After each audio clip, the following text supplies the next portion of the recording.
BCGI 성경적 교회 성경연구소의 명성호 목사입니다. 오늘은 인도네시아 자바섬 중부에서 선교사로 사역하시는 하영광 선교사님 모셨습니다. 선교사님 안녕하세요. 네, 반갑습니다. 네, 반갑습니다. 네. 이름이 너무 좋습니다. 영광. 예. 어떻게 본명이신가요? 아닙니다. 본명은 따로 있습니다. 하호성이 본명이고. 하호성 네. 목사님이시군요. 네. 네. 그 어떻게 선교사 되시면서 이름을 그러면? 네, 제가 인도네시아 그 이슬람권이니까 네. 본명보다는 예명으로 하는 게 좋을 것 같아가지고 바꿨다기보다 그렇게 사용하고 인도네시아 선교사로 가실 때 이제 이름을 일종의 이제 뭐 닉네임이라고 해야 되나요? 아니면 네네. 뭐 갈 때 한 건 아닌데 네. 살다 보니까 네. 제가 어느 날 그 네이버나 구글 이렇게 제 이름을 치니까 제 기사가 쫙 뜨더라고요. 그래서 이거 위험하구나. 이슬람권에 사역하는데. 그래서 이제 그때부터 이제 이름을 하영광이라고. 그러니까 본명으로 하기엔 좀 그러니까. 네네. 그러니까 이제 다른 이름으로. 네. 그러면 거기에 있는 선교지에 있는 주민들이 목사님을 이제 부를 때 그냥 네. 영광이라는 우리 음가로 합니까? 아니면 그 선교지에서는 또 네. 이름을 요셉이라고 그래요. 요셉. 선교지에서는 네. 하요셉. 하요셉, 네. 조셉 하 선교사님. 그러시군요. 그 지금 선교사로 가신 지가 얼마나 되세요? 올해로 보면 30년 하고 좀 더 지났습니다. 그러세요. 아이고야, 굉장히 오랫동안. 1990년 5월 달에 갔으니까. 네. 네. 그 목사님은 어떻게 어렸을 때부터 예수 믿으셨습니까? 아니면 저희는 이제 부모님이 불신 가정이었고요. 네. 제가 대학 때 예수님을 만나게 됐죠. 네. 대학 때 어떻게 예수님 만나게 된 그 어떤 경위 같은 거 간단히 얘기할 수 있으세요? 간증 삼아서? 이제 군대에 갔을 때 제가 네. 대학 1학년 하다가 이제 휴학하고 군대를 갔는데 네. 군대 가기 전에 제가 관계가 안 좋은 분이 2명이 있었어요. 저희 아버지하고 또 제 친한 친구였는데 그거는 이제 굉장히 긴 소리라 빼고요. 네. 군대에서 이제 그 두 사람에 대한 원망이 있었는데 어느 날 제가 근무하는 그 책상에 네. 누군가 갖다 놨는지 모르겠지만 하늘색 표지에 그 책이 한 권 놓여 있더라고요. 그거를 이제 심심하니까 이제 읽어보는데 네. 그 소위 말하는 그 성경이었어요. 성경 그게 그 당시에는 불신자였으니까. 근데 그때 이제 그 두 구절에서 제가 굉장히 그 감명 있게 그 구절 읽었는데 하나는 베드로가 네. 자기가 잘못한 자를 7번 용서하리까. 그럴 때 예수님이 7번이 웬 말이냐? 7번에 7번을 용서하라. 네. 제가 이제 공학을 전공했는데 저 전기공학 7번하고 490번하고 이거는 숫자가 이게 엄청난 차이잖아요. 그렇죠. 거기서 내가 이런 사람을 용서하는데 나는 한 번 내지 2번밖에 용서 안 하는데 490번을 용서하라니 이거는 정말로 대단한 가르침이다. 거기서 이제 굉장히 감명을 받았고 또 하나는 이제 요한복음 그 당시에는 이제 어딘지 몰랐는데 그 죄를 지은 여자가 그 가늠한 여자가 예수님 앞에 왔을 때 너희 중에 죄 없는 자가 돌로 차라 그럴 때 내가 있어서도 그 돌로 못 치겠더라고요. 나도 죄인인데. 네. 근데 그때까지만 해도 저는 예수님을 믿지는 않았어요. 그 책을 읽고 감동을 받았는데. 네. 그리고 이제 어느 날 이제 휴가를 갔는데 제가 이제 고등학교 대학 다닐 때 등산부 있었어요. 등산부.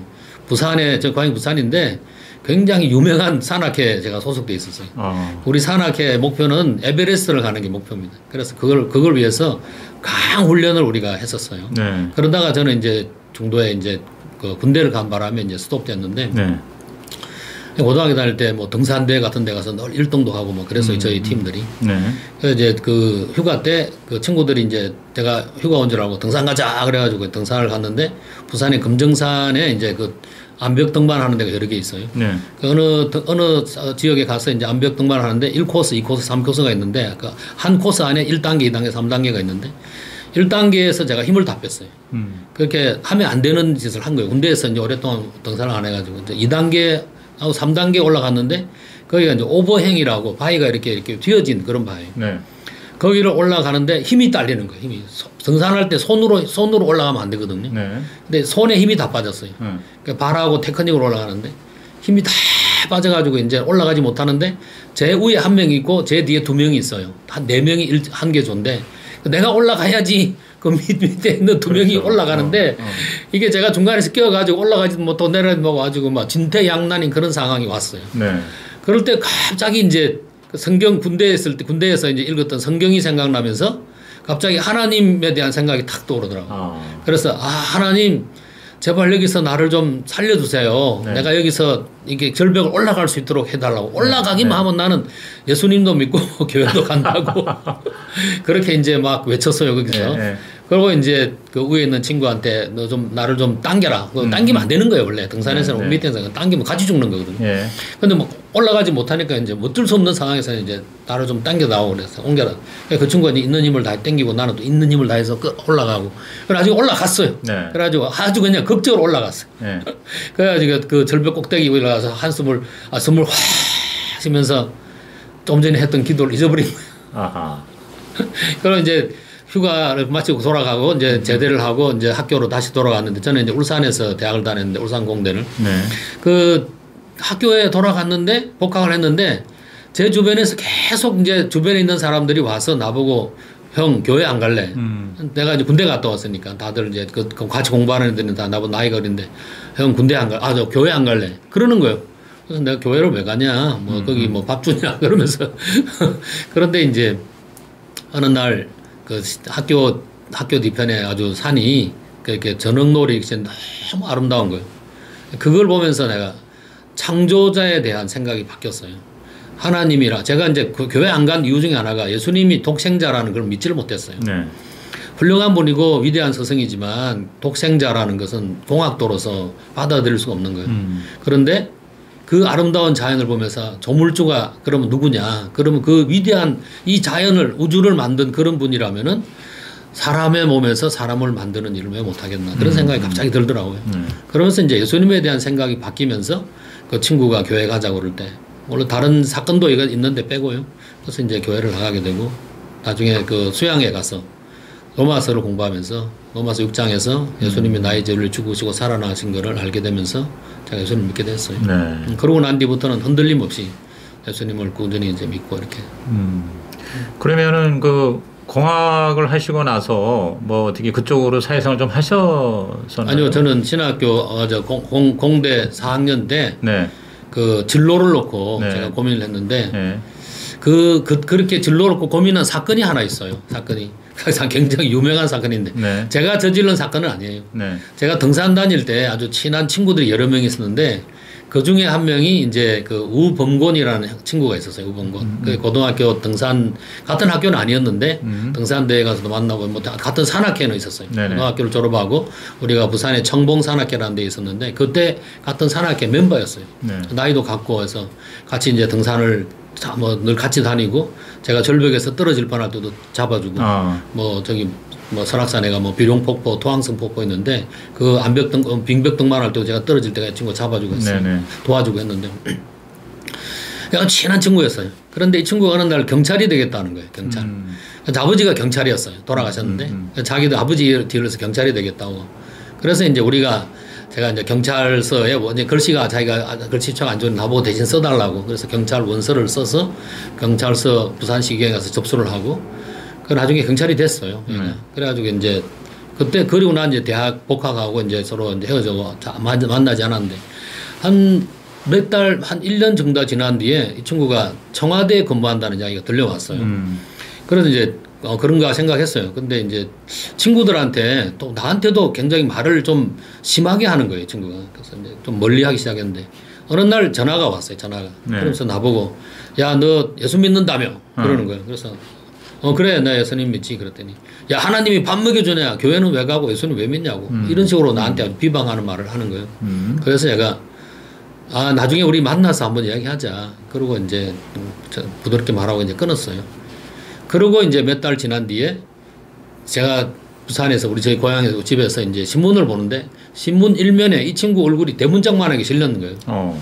그게 누구냐면은 이게 한 30년 넘은 사건인데 경남 어령군 국류면에서 그 우순경이라고 한 60여 명의 양민을 총으로 쏴 죽이고 30여 명은 또 부상을 입힌 우리나라 최대의 한 사람이 기네스북에 올라갈 정도였어요. 한 사람이 최단 시간에 최고 많이 죽인 사건이 생겼어요. 그 우순경이 바로 제 친구예요. 세상에. 그 친구가 그렇게 쉽게 말하면 집단 학살을 했단 말이에요. 그렇죠. 총으로. 예. 하루 밤 사이에 그냥 다 그 마을 사람 완전 쑥대밭으로 만들고 자기 기억나는 것 같아요. 맞아요. 그런 사건이 있었어요. 같이 살던 뭐 동거 여자. 바로 그 사람이 우리 지금 선교사님의 친구였단 말이에요. 네, 아주 친한 친구였어요. 그래서 그것이 이제 주의 종으로서의 길을 걸어가게 된 어떤 하나의 동기가 됐죠. 제가 그 사건 나서 네. 굉장한 후회가 되는 거예요. 내가 다음에 만나서 이야기하자. 그럴 땐 다음에 만나면 내가 복음을 전하려고 했는데 네. 그 기회를 내가 찾지를 못했고 내가 적극적으로 안 한 거예요. 그 친구는 죽고 엄청난 사람을 죽고 사람을 죽이고 자기도 죽고 해서 이제 사건에서 한국에서 엄청난 사건을 일으켰는데 제가 친구로서 친한 친구 아주 친한 친구였고 나를 어릴 때 도와준 친구였는데 네네. 그 친구를 내가 왜 구원한 일을 소홀히 했을까. 그게 엄청난 후회가 되어 왔어요. 네. 제가 이렇게 공대 전기과를 다니면서 원래는 대학원에 가서 이제 교수가 될 꿈이 있었는데 네. 그러면 내가 이 대학원을 가서 교수가 되는 이 길이 정말 하나님이 원하시는 길이냐 아니면 또 다른 길이 있느냐 그걸 알기 위해서 대학 4학년 1학기 마치고 기도원에 갔어요.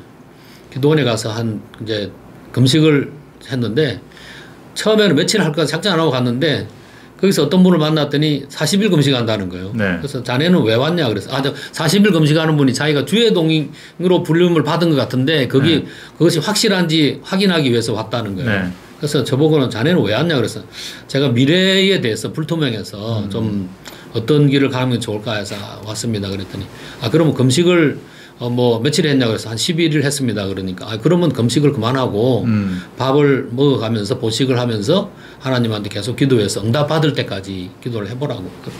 그래서 이제 그 이야기 듣고 이제 11일째 금식을 그만두고 보식을 이제 하면서 부흥의 그 산상기도에 이제 기도원이니까 늘 여름이고 네. 그러니까 늘 이제 매주 산상 그 부흥회가 있는 거예요. 네. 그날 이제 그 부흥회를 갔는데 새벽 예배 때 서울에서 오신 목사님인데 이제 설교를 다 끝나고 참석한 사람들한테 이제 기도를 이분이 기도를 내가 안수기도 해줄 테니까 안수 기도 받을 사람 놓으라고. 그래서 제가 이제 예를 써서 나가려는데 줄이 뭐 굉장히 긴 줄이 이렇게 섰는데 갑자기 야 이분이 나한테 목사 되라고 할 것 같다. 그런 생각이 딱 드는 거예요. 그래서 나는 아직 목사 될 마음은 없는데 목사 될 것 같은 그 생각이 갑자기 들어요. 그래서 빠지려고 하는데 이게 등이 밀려가지고 뒤에 있는 사람들 밀려가지고 못 빠지고 그냥 계속 앞에까지 갔어요. 그래가지고 이제 그 목사님 앞에 이제 무릎을 꿇고 딱 앉았는데 이분이 안수를 하기 위해서 이제 손을 제 머리 위에 딱 올렸는데 갑자기 손을 떼더라고요. 떼면서 자네 지금 뭐 하나 그러는 거예요. 그래서 네, 저 대학생입니다. 그러니까 어느 대학 무슨과 전공이야. 그래서 저 공대 전기공학과 전공입니다. 그러니까 미국에 가면은 그 로스앤젤레스에 아주 유명한 그 박동명 목사님이라고 있는데 그분도 공대 출신인데 그분도 정말 주의 종으로서 하나님이 큰 일꾼이 됐는데 자네도 하나님이 부르시네 그러는 거예요. 그러면서 주의 메신저가 되라고. 그러면서 이제 안수하면서 기도해 주시는데 갑자기 그 말을 듣는데 가슴이 뜨거워지는 거예요. 그 나중에 이제 기도를 받고 내려와서 이제 다시 교회로 교회 이제 또 울산에 이제 교회가 있는데 집은 부산이고 교회를 갔어요. 가서 이제 목사님을 만나서 어디 갔다 왔어 그러더라고요. 제가 한 2주 안 보이니까 그래서 사실은 저 기도원에 가서 기도 좀 하고 왔습니다. 그러니까 왜 그래서 제가 좀 그 대학을 졸업하고 난 뒤에 어떤 진로를 가야 될 건가 고민하고 있다 그랬더니 그래서 이제 그걸 알아보기 위해서 이제 하나님 기도하고 갔다 왔다니까 그래 그랬어 그래. 근데 목사님 가가지고 어떤 목사님이 나보고 뭐 주의 종이 되라고 합니다. 근데 우리 목사님은 어떻게 생각하세요? 그러니까 그분 성함이 장순흥 목사님. 장 목사님 어떻게 생각하세요? 그러니까 그랬냐고. 사실은 나도 자네가 하나님의 부름을 받기를 기다리고 있었나라고. 내가 직접 말해주기보다는 하나님이 부르실 때까지 내가 기다리고 있었다고 그러시는 거예요. 그 말을 듣고 이제 제가 지금 우리 집안이 어려워가지고 회사를 다니든지 뭘 해야 될 것 같은데 그랬더니 하나님 보시기에 네가 무슨 길을 걷는 게 좋은가를 판단해 보라고. 근데 성경 말씀이 생각나는 거예요. 쟁기를 자꾸 뒤를 돌아보는 자는 하나님 나라에 합당하지 않다. 그런 말을 들으면서 그냥 대학 졸업하고 신학교로 가야 되겠다. 그리고 이제 신학을 하게 된 거죠. 그 신학하시고 이제 보통 일반 목회자의 길을 걸어가잖아요. 네. 목회를 좀 하시다가 선교사로 가신 겁니까? 아니요, 목회는 저는 안 했고요. 이제 이렇게 신학교를 가려고 이제 하고 이제 그때가 2월 달쯤 됐는데 3월 달부터 이제 새 학기잖아요. 근데 2월 달까지는 이제 제가 울산하고 부산을 이제 왔다 갔다 하는데 어느 날 이제 부산에서 울산 가는 시외버스를 탔는데 이게 그 차 안에 좌석이 많이 비어 있어요. 비어 있는데 어떤 남자분이 앉아 있는 그 옆에 이렇게 그분하고 눈이 마주쳤어요. 좌석에 이끌리듯이 가서 그 옆에 앉았어요. 앉았는데 제가 이제 손에 그 성경 공부 책을 들고 있었는데 그거를 이제 시외버스니까 앞에 그 망이 있잖아요. 그래서 그 망 앞에 이제 제가 꼽았는데 책잘 꼽았는데 그분이 그거를 이렇게 쓱 보시더니 가방을 위에서 꺼내가지고 가방을 열면서 이렇게 뭘 하나 앞에 두시더라고요. 그러니까 그리스도인의 올바른 연애관 뭐 그런 내용이었어요. 네. 그래 그걸 보면서 저 교회 다니세요? 그러니까 자기는 부산에 뭐 신학교 전도사 학생이고 전도사라고 그러시는 거예요. 그러면서 이제 그러세요? 그러면서 저도 제가 이제 그 신학교 가려고 준비하고 있습니다. 그랬더니 그러냐고. 그러면서 이분이 이제 자기가 그 현대중공업에서 일을 하고 있는데 거기서 해외에서 온 많은 그 바이어들을 이렇게 만나면서 그 사람들에게 뭐 사우디아라비아나 중동 이런 데서 사람들이 오는데 자기가 이 하나님을 믿지 않는 그런 사람들에게 복음을 전해야 되겠다. 그런 강한 어떤 그 부르심을 받고 자기가 신앙을 하게 되고 나중에 졸업하면 선교사로 가려고 한다. 그러시는 거예요. 그러면서 이제 우리 같이 젊은 사람은 한국교회 목사님들이 얼마나 많냐. 신학교에서는 얼마나 많은 목사 후보생이 있냐. 그래서 우리 같이 젊은 사람은 해외 선교지로 가자. 그러시더라고요. 근데 그분의 말씀을 듣는데 또 가슴이 뜨거워지는 거예요. 네.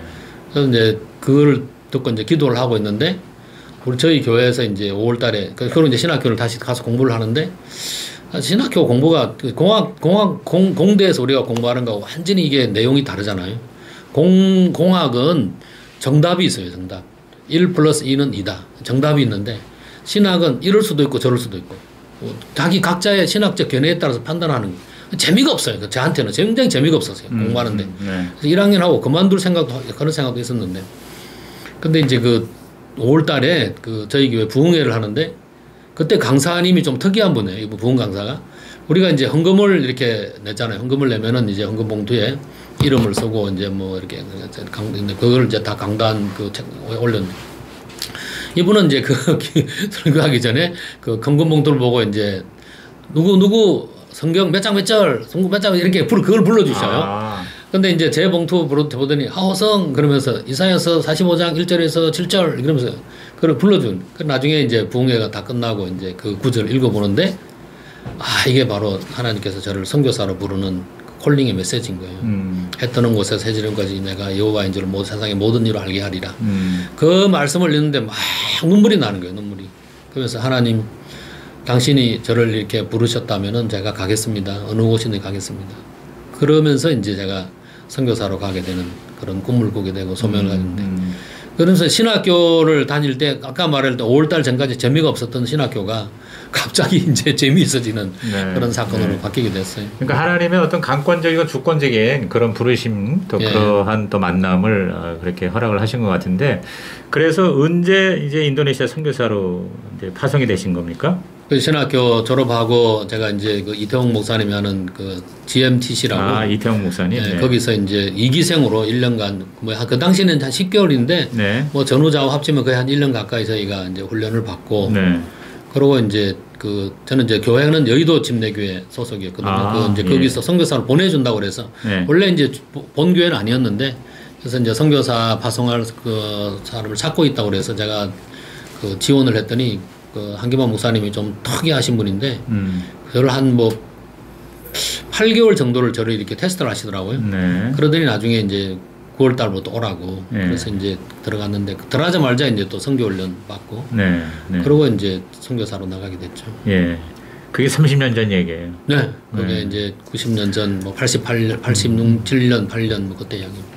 그래서 이제 그 선교사 30년의 이야기를 다 들려면 뭐 한 30시간은 필요할 것 같으니까 일단 그거는 이제 이렇게 좀 왜냐하면 지금 오늘의 주제는 우리 목사님께서 선교지에서 이 가정교회로 목회를 하시면서 영혼구원과 또 제자를 세우는 일에 많은 열매를 거두신 걸로 제가 듣고 있습니다. 그래서 목사님의 그 선교지에서의 선교 사역 간단하게 좀 이렇게 개관을 말씀해 주시고 그 다음에 가정교회로서의 인도네시아라고 하는, 그러니까 가정교회 하면 이제 미국 또 한국 이런 쪽으로 지금 활발하게 일어나고 있는 일종의 무브먼트인데 선교지에서도 이제 많이 이렇게 좋은 역사 일어나고 있지 않습니까? 그러면 이제 목사님의 선교지에서의 가정교회 사역 어떤 것인지 좀 소개를 해 주시죠. 네, 제가 이제 그 인도네시아 1990년에 가서 네. 이제 인도네시아 저희는 좀 다른 모르겠어요. 뭐 선교사님들마다 다 선교 현장에서 이제 불론받아 가서 일하는 경우가 다 다르긴 한데 네. 저희는 이제 인도네시아 침례교 총회 초청을 받아 갔어요. 아, 예. 그래서 이제 한 10년간은 인도네시아 총회가 시키는 일을 해야 됐습니다. 네. 제가 원하는 지역과 원하는 사역이 있는데 네. 그런 것보다는 인도네시아 총회 지도부가 예. 가라는 곳으로 갔고 거기서 하라는 일을 제가 거의 한 10년을 했어요. 예, 그러셔야죠. 뭐 왜냐면 그런데 제가 지금 30년 사역을 하면서 네. 그때 그 10년이 네. 그때 그 총회 지도부하고 그분들의 지도 지침이라 할까요? 그런 거를 순종하고 이제 잘 따라주고 해서 했던 것이 제가 30년 동안 롱런하게 되는 계기가 된 것 같아요. 그리고 지금 가정교회 사역을 하는데도 저희 교단 지도부에서 전혀 방해를 하지 않고 네. 적극적으로 도와주는 네. 그 바탕이 깔린 거라고 봐요. 바탕. 네. 10년 동안 그 총회 지도부가 하자고.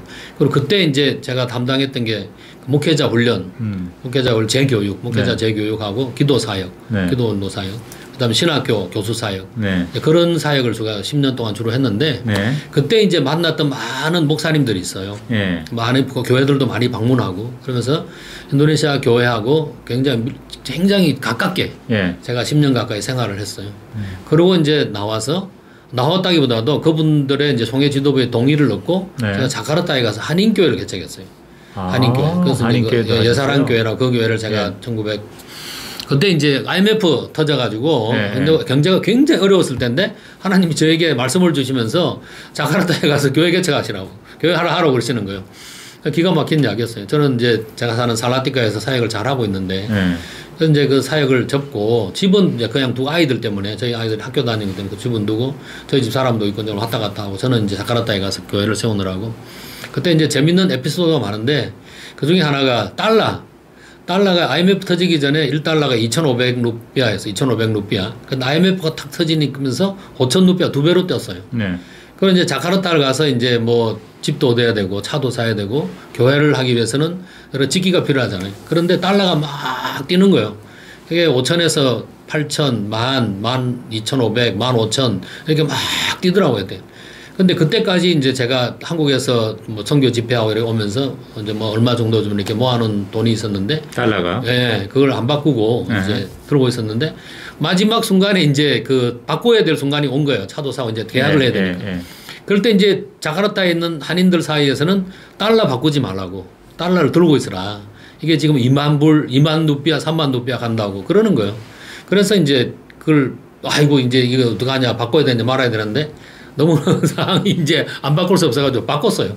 15,000루피 할 때 다 바꿨네, 그 돈. 다 바꿨는데, 그 다 바꾸고 난데 얼마 있지 않아서 이게 15,000이 뭐, 만원인가 8,000이가 뚝 떨어졌어요, 이렇게. 그러니까 그 고점에 달러를 팔아서 다 바꾼 거예요. 예, 그러니까 가장 풍성하게 쓸 수 있었어요. 아, 네. 달러가 이제 그게 어떻게 결론적으로 어떻게 되냐면은 성교비를 8배. 그러니까 가지고 있게 지금 된 계산해보니까 거의 10배 가량이 네. 올랐다는 소리인데. 네. 그러니까 하나님이 하신 거라고 봐요. 그게 이제 그 타이밍이 언제 이렇게 달러가 바뀌는지는 아무도 모르는 거예요. 그렇죠. 그 당시 우리 한국에서 온 그 손창남 선교사라고 그 경제학자잖아요. 회계학 교수인데 그분도 예측을 못 한다는 거예요. 그래서 달러 절반, 루피아 절반 이렇게 갖고 있으라고 이렇게 말했어요. 그분이 그 당시에. 근데 그렇게 돈이 달러가 확 떨어질 줄은 아무도 몰랐던 거죠. 그런데 이제 하나님이 교회를 하는 거를 이제 그렇게 해서 도와주셔서 거예요. 그러면 자카르타에서 한인 사역을 하게 된 거죠. 교회를 개척해서 했는데 문제는 돈으로 축복을 해주셨는데 그 영혼 구원은 제가 잘 안 되더라고요. 정말 힘들었어요. 왜냐하면 가정 있는 사람들은 다 한국으로 갔어요. 남아 있는 사람은 그 한국에 갈 수 없는 사람들, 뭐 법적으로 그런 사람들도 뭐 조폭 출신 이런 분도 있고 뭐 사기꾼 뭐 또 하여튼 개인적으로 문제 있는 사람은 또 물론 회사 때문에 한국을 못 가는 사람은 가족만 보내고 본인은 남아 있고 이런 분들은 또 기독교인들은 다 교회가 다 있어요. 교회를 안 다니는 사람들은 윤리적으로 뭔가 좀 우리가 보는 눈에 그분들은 자기가 옳다고 생각했지만 우리 눈에 문제 있는 사람이고 복음이 필요한 사람만 남은 거예요. 그래서 제가 이제 그분들을 전도하러 막 그 시내 곳곳을 다니고 변두리 다니고 해보면은 뭐 아주 그냥 정말로 정말 이 만나는 사람마다 사연들이 많은 사람들이었어요. 특별히 이제 혼자 사는데 뭐 밥을 해 먹기 힘들잖아요. 그러니까 현지인 가정부를 뒀는데 가서 보면은 이게 가정부가 아니고 현지청 거예요. 이제 그런 분들한테도 복음이 필요하니까 복음을 전하고 했는데, 근데 실제로 이제 교회를 등록한 사람은 많지 않은데, 등록한 사람이 있었는데 참 그분 이름은 밝기 힘들지만 알고 봤더니 이제 사기치는 분들이 교회 오고 또 뭐 조폭 출신인 분이 오고 뭐. 그렇게 힘들게 한인 목회를 했어요. 그때 이제 제가 깨달은 게 몇 가지 깨달은 게 있는데, 다른 교회 다니는 사람은 관심 가지면 안 된다. 제가 한 사람이 있었어요. 한 사람을 제가 관심 가졌다가 그 교회 목사님하고 굉장히 사이가 나빠진 적이 있어요. 그래서 다른 교회 다니는 사람은 관심 가지지 말자. 그 다음에 혼자서 사역하면 안 된다. 싱글 파이터는 그래서 같이 팀 사역을 해야 된다. 그거를 이제 깨달은 거예요. 그리고 이제 한인교회는 2년간 제가 목회를 하고 후임으로 온 후배 선교사한테 넘겨주고 저는 다시 살라티카로 돌아갔어요. 돌아가는 과정에 이제 하나님께서 정말 왜 하나님이 나를 자카르타로 보내서 그렇게 고생을 시켰을까. 뭐 어떤 면에서는 제 선교사에게 가장 바닥을 친 그런 경우도 있는데, 근데 하나님의 섭리는 저희가 생각하는 거하고 다른 것 같아요. 네. 그때 하나님께서 현지인 2명을 저한테 소개해 줬어요. 네. 그 두 사람 중에 한 명은 나는 지금도 그분이 얼마나 돈이 많은지 몰라요. 이분은 아버지가 인도네시아에서 10대 재벌에 드는 분이었어요. 근데 그 아들을 거기서 자카르타에서 만났어요. 그래서 그 같은 교회, 저희가 한인교회 하는 교회에서 뭐 행사에서 가서 만났는데, 근데 이분이 이제 저랑 친해지게 됐어요. 우리 교인, 한인교회 한인들이 직장이 없고 이런 분들을 이분이 이제 유명한 회사에 이제 거기 다니고 있으니까. 사실은 그때만 해도 이분이 배경이 어떤지 자세히 몰랐어요, 그냥. 근데 이분이 어려운 거 있으면 자기한테 뭐 이야기하라고 명함을 하나 주고 왔어요. 그래서 이제 그 명함을 보고 우리 교인 중에 직업을 잃고 어려운 사람들을 좀 취직 좀 시켜달라고. 그래가 이제 그분을 찾아가고 만났는데, 근데 정작 취직시키려고 했던 이 우리 교인은 다른 지방으로, 수라바야라고 다른 지방으로 떠나고, 근데 저하고 이분하고 친해지게 됐어요. 네. 나중에 이분하고 같은 그 종교 법인을 하나 세우게 됐어요. 네. 그러면서 이제 굉장히 가깝게 되었는데, 굉장히 이분이 돈에 대해서는 굉장히 구두쇠인 분이에요. 정말 한 푼도 혜택이 안 쓰는 분이에요. 제가 그분을 만나가면 뭐 점심 먹고 저녁 먹으러 가라 가면은 그냥 국밥 한 그릇 사주고 말아요. 그 정도로 아주 아껴 쓰는 그런 사람인데, 이분이 나중에 이제 저랑 친해지면서 하나님의 일에 자기가 동참하게 되면서 우리를 후원해주기 시작하는 거예요. 네. 근데 엄청난 후원을 저희한테 해줬어요. 네. 그게 이제 제가 자카르타에서 하나님이 왜 나를 자카르타로 불렀고 한인교회를 하게 했는가. 그 답은 저는 거기에 있다고 봐요. 후원자를 만나게 하셨어요. 네, 현지인 후원자를. 그래서 다시 이제 살라티카로 가서 사역을 할 때 사역을 하시고. 예. 이분이 이제 그 도움을 많이 줬어요. 네, 그래서 네. 이제 우리가 센터를 얻을 때 이분이 센터 얻는 비용을 대주고, 우리가 지금 하고 있는 교회도 땅을 사고 할 때 이분이 일정 부분을 자기가 헌금을 해주고, 그래서 우리 교회가 일어설 수 있도록 인도네시아 제가 살라티카에 현지인 교회를 하나 개척했었어요. 네. 16년 전에 했는데 그 교회가 확 올라갈 수 있어. 이렇게 막 뭐라고 하죠? 성장할 수 있는 네. 배경에 이분이 이제 뭐 재정적으로 도와준 그런 것들이 있어요. 그러면 그런 이제 훈련 사역 또 기도 사역, 신학교 또 이제 교수 사역 이렇게 주로 이제 센터 중심으로 하셨는데 네. 가정 교회는 어떻게 접하시고 어떻게 이렇게 접목을 시키셨나요? 언제부터? 네, 그래서 이제 교회가 이제 살라티카에 우리 이제 뭐 교회가 현지인 교회가 세워지고, 그래서 전도가 이제 막 일어나기 시작했어요. 네. 그래서 한국에서 이제 그 단기 선교팀이 왔다 갈 때마다 몇 사람씩 이제 교회를 오게 되더라고요. 예. 그 이제 최영기 목사님, 이제 제가 이제 미국에 그 이야기 빼먹었는데 그 가정교회를 만난 이야기를 좀 하려고 했는데, 그 2002년에 2001년에 제가 미국에 안식년차 갔어요. 네. 가자마자 한 달 만에 9.11 사태가 터져가지고 아주 그냥 미국이 시끄러울 때 갔는데 가 있었는데, 그때 이제 안식년 지내는 동안에 2002년에 휴스턴 서울교회 목회자 세미나에 제가 참석을 했어요. 네. 제가 아는 친한 목사님이 그 휴스턴 서울교회 가서 최영기 목사님을 만나서 좀 배우라고 그러더라고요. 그래서 이제 갔는데, 그때 이제 최 목사님하고 이제 세미나 하는 동안에 하루 제 맞은편에서 최 목사님이 식사를 같이 하게 됐어요. 그러니까 다른 사람 옆에 있는데, 제가 이제 인도네시아에 온 선교사입니다. 이렇게 최 목사님 제가 소개를 했더니 최 목사님 그러시냐고. 그래서 최 목사님 제가 강의를 듣는데 최 목사님 강의가 너무 좋습니다. 제가 그 최 목사님 저서를 인도네시아 말로 좀 번역을 해도 될까요? 그랬더니 하시라고 그렇게 하라고. 그러면서 교회가 나중에 책 그 출판하는 비용을 저희가 헌금해 드리겠습니다. 그러시는 거예요. 그때 제가 굉장히 충격을 받았어요.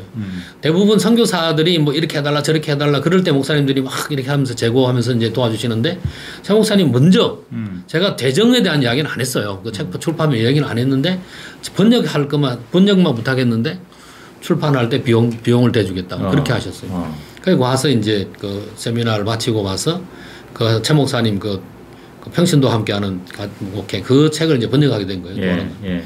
그 번역하는데 이제 뭐 금방 안 되니까 우리는 또 저희 말고 같이 동력하는 한인 선교사들이 없었어요. 그래서 이제 저희가 직접 책을 번역하고 막 다 고치고 하는데 몇 년 걸렸어요. 몇 년, 한 2, 3년 걸렸는데 그리고 이제 책을 다 번역했다고 출판도 하고 했다고 이제 최 목사님한테 알려드렸어요. 그리고 이제 저희 동네에 이제 아주 큰 교회 목사님 한 분 있는데 침례교는 아니고 그분이 이제 저한테 자기들이 그 중부자와 목회자들 대상으로 이제 세미나를 좀 하고 싶은데 강사를 좀 한국에 좀 보내줄 수 있냐, 찾아줄 수 있냐. 그 다음에 이 대회를 하는데 경비도 좀 필요한데 그걸 좀 지원해 줄 수 있냐 그래서 기도하는데 최 목사님이 자꾸 떠오르는 거예요. 그래서 이제 최 목사님한테 이메일을 보냈어요. 최 목사님 제가 이제 인도네시아에 책 출판했고요. 그 다음에 이제 여기 목회자들이 세미나 하는데 강사 요청을 하는데 경비 요청도 합니다. 근데 목사님 좀 도와주실래요? 그랬더니 바로 답이 왔는데 오시겠다는 거예요. 경비도 자기들이 얼마인지 이야기하면 제가 교회에서 도와주겠다고. 그래서 최 목사님 오셨어요. 와가지고 이제 세미나를 하시고 그럼 저희가 하는 사역을 보시더니 선교사 그 사모님하고 같이 휴스턴 서울교회 연수 좀 오지 그러는 거예요. 그래가지고 이제 2006년에 제가 연수를 갔어요. 교회는 2004년에 개척했고 그래서 2006년에 이제 저희 아내랑 휴스턴 서울교회 연수를 갔는데 그 기간에 그 피닉스 아리조나에서 하는 그 컨퍼런스가 있었어요. 그래서 목사님 제가 연수 기간에 애리조나 거기 좀 갔다 와도 되겠습니까? 그랬더니 목사님 하성교사님 갔다 오세요. 그 왕복 가는 항공료도 우리가 대드리겠습니다. 이렇게 또 최 목사님. 최 목사님은 뭐든지 먼저 말씀해 주세요. 먼저. 그러니까 감동이 오는 거예요. 그래서 이제 아리조나 갔는데 또 같은 날 비행기를 최 목사님 보통 비행기 타면은 이제 잘 아시잖아요. 좀 비즈니스게 이렇게 교회가 이렇게 목사님 편하게 가시라고. 근데 그때는 이제 제가 일반석에 가니까 최 목사님도 일반석에 표를 끊었어요. 그래서 이제 3명이 이제 같이 차를 타고 가는데 매 시간 비행기를 타고 가는데 최 목사님하고 저하고 막 계속 가정교회에 대한 이야기를 하는 거예요. 그래서 뭐 설교라든지 뭐 어떻게 가정교회 하는 최 목사님 나름대로 막 저를 가르쳐 주시려고 엄청난 그 노하우를 저한테 비행기 타고 가는 동안에 이야기를 해줬어요. 그래서 이제 거기 이제 애리조나 거기 갔었는데 그때 이제 컨퍼런스 참석해서 이제 저녁마다 간증을 하잖아요. 간증. 그 사례하고 사례 연구 발표. 근데 사례 연구를 쭉 듣고 있는데 그 발표하시는 분들이 교회 형편이라 이런 거 보니까 인도네시아에 있는 우리 교회하고 별로 차이가 없더라고요. 50명 뭐 많으면 100명 뭐 이런 분들이 나와서 간증을 하는데 저런 분도 하는데 나 우리 교회는 왜 못하겠나 그런 생각이 갑자기 확 들어오더라고요. 그래서 이제 연수 이제 다시 이제 끝나고 연수 가가지고 연수를 다 구경하고 이제 그때 마지막 날 떠나면서 이제 그 소감 발표하는 게 있잖아요. 그럴 때 그 이야기를 했어요. 그래서 연수 와서 많이 배웠고 그 다음에 섬김에 대한 걸 배웠다고. 그리고 컨퍼런스 가서 이제 그런 모습을 보면서 나는 왜 못하는가. 그래서 가서 우리 교회도 해야 되겠구나. 그래서 이제 2006년에 연수 갔다 와서 저희 교회를 가정교회로 전환하는 작업을 했어요. 그래서 목장을 2개로 만들고 나중에 그 다음에 저희가 전도가 잘 됐어요. 텍사스에서 어떤 교회가 전도팀이 왔는데 엄청나게 전도를 했어요. 그때 교회가 교인들이 확 늘어났어요. 근데 그때 사실은 제가 실수를 했어요. 그 목장을 2개를 그렇게 7개로 늘렸는데 그때 세운 목자들이 사실은 준비 안 된 사람들을 목자로 세운 거예요. 너무 급하게 세웠네요. 급하게 세웠어요. 그게 이제 제가 첫 단추가 잘못 끼워지는 사역을 하게 된 거예요. 저는 막 너무 좋으니까 저는 이제 다른 교회 다니는 사람은 전도 안 하고 이제 전도 예수 안 믿는 사람, 교회 안 다니는 사람 위주로 전도만 하면 된다. 그런 생각을 한 거지. 평신도와 함께하는 목회라는 그 개념이 제가 좀 부족했어요. 책까지 번역해놓고 그 개념이 제가 좀 그때 완전히 자리 잡지를 안 했어요. 그래서 그냥 가정교회만 하면 된다. 목장 만들고 그다음에 또 뭐 삶공부 이렇게 하면 된다고 생각했지. 평신도와 함께하는 목회에 대한 개념이 저한테는 완전히 자리 잡지를 안 했어요. 그래서 이제 그때 세운 사람들이 이제 우리 교회에 있는 신학생들, 그다음에 또 저희 우리가 센터가 있는데 센터 사역자들, 다 뭐 교회에서 개인 우리가 또 선교팀에서 재정 지원해주는 그런 사람을 목자로 세운 거예요. 오늘 평신도도 한 명 있었어. 그런데 그 목자들이 그 가정교회를 하는데 아닌 게 아니라 전도가 잘 안 되더라고. 그 전도가 잘 안 돼. 그래서 목장이 잘 안 돼요. 근데 저는 뭐 의욕이 넘쳐가지고 그래서 최 목사님한테 이제 막 목장도 7개 되고 막 그러니까 이게 뭐 정말 앞뒤 분간 못하고 목회자 세미나 할 수 있게 해달라고 그랬어요. 그 당시는 목회자 세미나 하는 규정이 까다롭지가 않았어요. 네. 그래서 뭐 목사님도 최 목사님도 그 당시는 뭐 하겠다고 그러면 열정만 보시고 이제 뭐 하라고 이제 이렇게 해서 가정교회 목회자 세미나를 3년에 그때 강사로 이제 그 강사는 이제 그 조태하 목사님 한 번 오고 그다음에 이재철 목사님이 2분 오시고 해서 3년 동안 1년 이렇게 3차례에 걸쳐서 목회자 세미나를 했는데 예. 그때 이제 왔던 목사님들 이제 막 선교사들이 보내주고 해서 막 배우고 했는데 그것도 결과적으로 말하면 실패작이었어요. 왜냐하면은 평가를 하는데 평가서를 내는데 평가서가 이게 안 좋은 거예요. 그래서 왜 인도네시아 사람들이 점수를 짜게 주는 가 이렇게 생각을 했는데 이제 성김이 감동적인 성김을 우리가 못했던 것 같아요. 네. 근데 가정교회에 대한 확실한 그런 어떤 깨달음도 없고 정신도 없는데 의욕만 앞서서 그런 세미나를 한 것이 그러니까 목회자 세미나를 그때 하셨다면 그 7개 목장이 바로 목회자 세미나의 네. 현장이 됐었단 말이에요. 그렇죠. 근데 이제 그게 좀 부실하다 보니까 네, 그렇죠. 충격적 감동이 별로 없었다. 그렇죠. 맞습니다. 그렇게 돼서 제가 스스로 접었어요. 네. 3번까지 하고 그 다음부터는 제가 목회자 신청을 안 했습니다. 그리고 이제 대신에 인도네시아 목사님들을 한국으로 보내는 일을 했어요.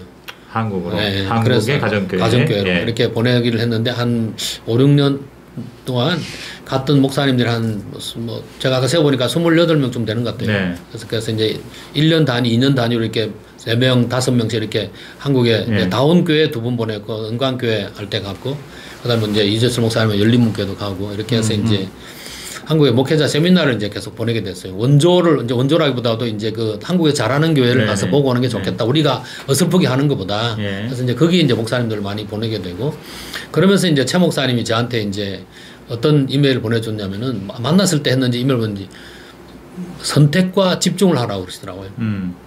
그러면서 이제 제가 그 하선교사 주변에 누가 가장 가정교회에 대한 관심이 많냐. 그래서 우리 지금 우리 살라티카 교회는 가정교회를 하고 있는 거고 저희 교회 말고는 서마랑에 있는 끄둥문두 집례교회라고 있는데 그 교회 목사님 안항 목사라고 있는데 그분이 이제 가정교회에 대해서 가장 이렇게 그 관심이 있고 열심히 하는 것 같습니다. 그랬더니 그러면 그 교회가 가정교회를 잘 할 수 있도록 최선을 다해서 도와주라고 그러시더라고요. 그래서 이제 그 안항 목사님을 연수 보내고 컨퍼런스 보내고 또 우리 교회 또 제가 이제 후임으로 키우고 있는 그 수기한 또 전도사라고 있는데 그 친구도 같이 이렇게 해서 이제 연수 보내고 연수는 안 갔어요.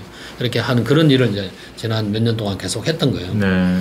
그리고 이제 지난 2019년에 이제 저희 교회에서는 가정교회 컨퍼런스를 하고 인도네시아 목회자 대상 컨퍼런스를 하고 그때 강사로 이제 이재철 목사님하고 시드니의 강선장 목사님 강사로 오셨고 그리고 이제 그 끄둥문도교에서 평신도 세미나를 하게 됐어요. 근데 평신도 세미나는 한국 강사 없이 이분들이 자체적으로 했어요.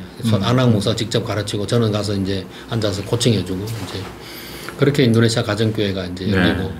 그러니까 그 최 목사님의 선택과 집중이라고 하는 그 권면으로 받아들이셔서 그 안항 목사라고 하는 분, 그 교회가 결국 가정교회에 상당히 이제 일어서게 됐나 보죠. 네, 그렇습니다. 그 교회가 인도네시아 내에서 제일 가정교회가 잘 되는 교회 중에 하나라고 볼 수 있네요. 그럼 현재 가정교회 인도네시아의 가정교회 현황을 간단히 말씀하신다면요? 지금 이제 지역이 이제 2개의 지역으로 나눠져 있고요.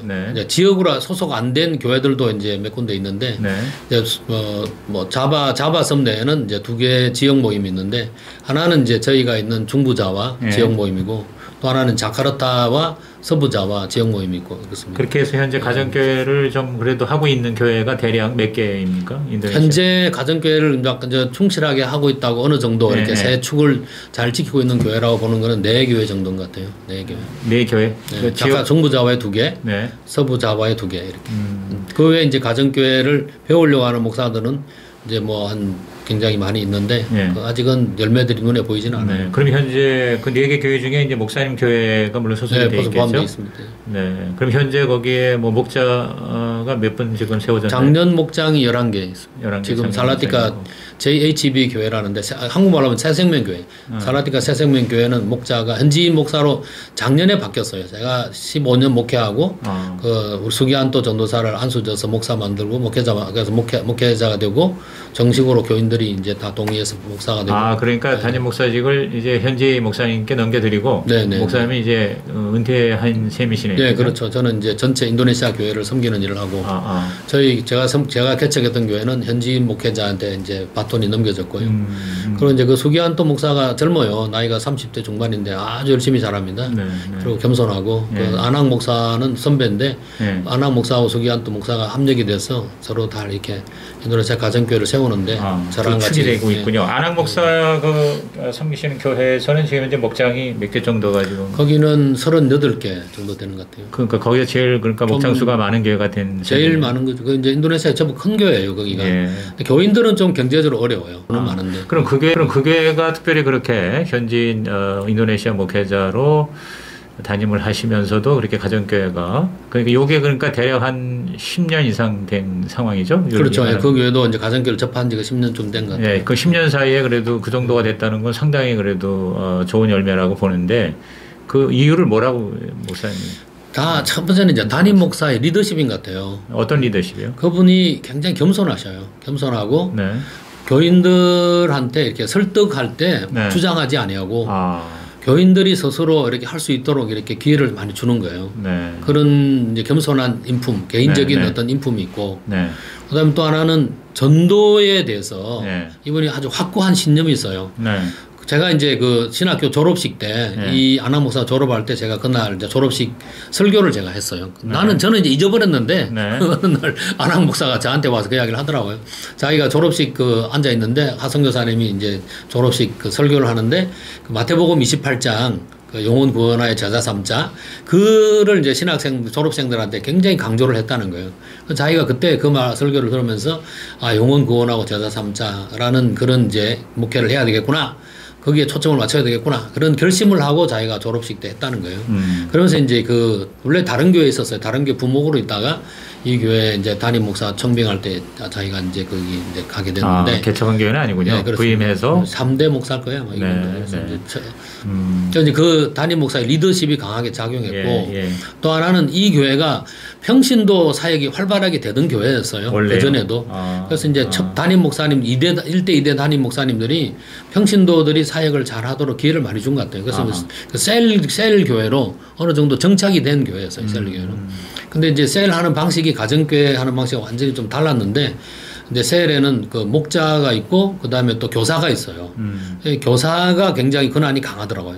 주로 말씀을 공부하고 배우는 게 이제 그 교회에서 셀 모임인데. 근데 가정교회는 이렇게 섬김이 중요하잖아요. 나눔과 그다음에 또 이렇게 서로 돕고 섬기는 그런 것이 중요한데 이제 좀 내용이 판이하게 다르죠. 그러니까 처음에 이걸 바꾸려니까 굉장히 힘이 들었던 거예요. 근데 안학 목사가 교인들을 그렇게 막 바꾸자고 막 그렇게 강압한 건 아니고 이제 설득을 하는데 거의 한 5년에 걸쳐 설득을 했어요. 그래서 자기 집에서 6개월 단위로 셀 목자하고 교사하던 평신도 지도자들을 부부 단위로 초청해서 시범 목장을 한 거예요. 그래서 이제 한 5명 정도 이렇게 쌍으로 불러서 하고 6개월간 하고 또 5명 체인지해서 하고 그러면서 이제 6개월 동안 해보고 난 뒤에 목장을 당신들이 목장으로 바꾸지 않을래 이렇게 제안을 한 거죠. 그러니까 사람들이 6개월간 담임 목사한테 섬김을 받으니까 목사님하고 이분들이 이제 좀 감동이 있었던 것 같아요. 그러면서 이제 서서히 바꾸기 시작한 거예요. 그래서 이제 5년쯤 지났을 때 교인들 앞에서 우리 교회는 가정교회로 이름을 바꾸는 것에 대해서 어떻게 생각합니까? 그 다음에 셀이란 이름을 목장으로 바꾸는 것에 어떻게 생각합니까? 그러니까 교인들이 거의 대부분이 괜찮다고 하자고 그렇게 저항이나 반대 없이 지혜롭게 하셨네요. 이 안학 목사님이 부임한 이후에 교회가 양적으로도 부흥이 좀 많이 됐죠. 목장이 계속 분가됐으니까. 대략 어느 정도 규모로 지금 부흥되어 있나요? 그 목장이 이제 38개는 아니었거든요. 제가 알기는 처음에 이분이 이제 셀 편성하고 할 때 25개 정도였던 것 같은데 그러면서 이제 목장이 막 분가돼가지고 그 정도 간 것 같아요. 그리고 이제 여기 38개는 장년 목장만 포함하면 된 거고 청소년 목장이 또 있는데 그거는 이제 5개. 그러면 다 합해서 뭐 한 수백 명 규모 주일연합예배가 그 정도 이제 출석은 하겠네요. 1, 2부 합쳐서 한 400명 정도 되는 것 같아요. 그래서 어린아이들 합치면 뭐 한 7, 800명 되는. 안학 목사님의 현재 나이가 지금 몇 살쯤 되는지 아세요? 40대 후반이에요. 40대 후반. 그러면 뭐 젊고 이제 앞으로 이제 적어도 20년 이상은 그 가정교회에 점점 더 뿌리 내리고 확산시키고 하는 데 있어서 굉장히 그 키맨 역할을 할 수 있겠네요. 네, 그렇습니다. 또 이분이 인품이 좋아서 좋은 친구들이 많아요. 지금 이제 한국에 목회자 세미나 가고 자카르타 뭐 서부 자바 이 지역에서 이제 가정교회 관심이 있고 막 이렇게 이제 모이고 하는 사람들은 거의 다 안학 목사님 친구예요. 그분이 가서 이제 세미나도 그 교회 가서 해주고 또 지금 탐방도 하고 뭐 또 와서 하고 이렇게 하면서 사이가 좋으니까 관계들이. 그래서 이제 가정교회가 안학 목사 위주로 확산되어 나가는 것 같아요. 나중에 그 안학 목사님하고 인터뷰 한번 해야 되겠습니까? 자, 마지막으로 우리 목사님께서 이 선교지에서의 가정교회 운동을 어떻게 전망을 하세요? 이제 또 그 필요성 그리고 앞으로 뭐 딴 데야 뭐 알 수 없다 그래도 인도네시아에 있어서 앞으로 이 가정교회가 선교지에서 선교 어떤 사역으로서 어떤 가치 내지는 공헌을 할 수 있다고 생각하십니까? 그 말씀을 드리기 전에 그 인도네시아 상황을 이제 좀 말하면은 그 가정교회를 하는 선교사들이 많지가 않아요. 그 이유가 뭘까 나름대로 이제 고민하면 찾아보니까 대부분의 선교사님들이 교회를 직접 담임하는 선교사가 거의 없어요. 그렇죠. 선교지가 뭐 사실은 그 로컬 처치 특히 개척 뭐 이런 하는 것보다는 이제 뭐라 그럴까 좀 지원 사역 내지는 교육 사역 뭐 이제 이런 쪽으로 많이 하시잖아요. 지금 인도네시아 뭐 아마 한인 선교사가 다 합하면 꽤 될 겁니다. 네, 한 몇백 명 되는데. 제가 옛날에 뭐 한 2, 3천 명까지 얘기가 들었는데 그렇게까지는 안 되고. 한 2, 300명 그 당시 지금 한 500명 정도 부부 합쳐가지고 한 500명 정도 그럼 이제 그 가운데에서 가정교회 하는 선교사는 더 거의 더 드물죠. 그래서 이제 물론 제 잘못도 있는데 이제 그 원인 중에 하나가 이제 그 대부분이 신학교에서 강의를 하거나 이제 또 이런 뭐 돕는 사역을 하는데 이제 그러다 보니까 본인이 직접 교회를 안 하는 거예요. 목회를. 그러니까 가정교회가 탁 와서 안 닿는 거죠. 그렇죠. 저는 이제 목회를 직접 했잖아요. 그렇기 때문에 가정교회가 이게 정말로 답이다는 걸 알아요, 저는. 그런데 뭐 잘하지 못해서 문제지만 가정교회가 답인 거는 목회를 해보면 알게 되거든요. 근데 목회를 안 하는 선교사들한테 가정교회를 하라고 아무리 말해도 이게 마이동풍이에요. 그렇죠. 제가 자카르타에서 옛날에 그 권동호 목사님, 권동호 집사님이라고 주스턴 서울교에서 오신 분이 있는데 그분하고 이제 자카르타에 있는 목회자들 최 목사님 모시고 막 집회하고 막 했어요. 근데 정작 가정교회를 하려고 하는 사람은 별로 없더라고요. 근데 이런 상황에서 선교지에서 어떻게 가정교회를 해야 되겠냐. 그러니까 선교사를 통해서 가정교회 하는 거는 선교사 자신이 깨달음이 없는 이상은 힘든 거예요. 본인이 이제 한인교회 하는 분들도 쉽지 않더라고요. 그래서 이제 가정교회를 하지만 교인들이 반대하면 못하게 되고.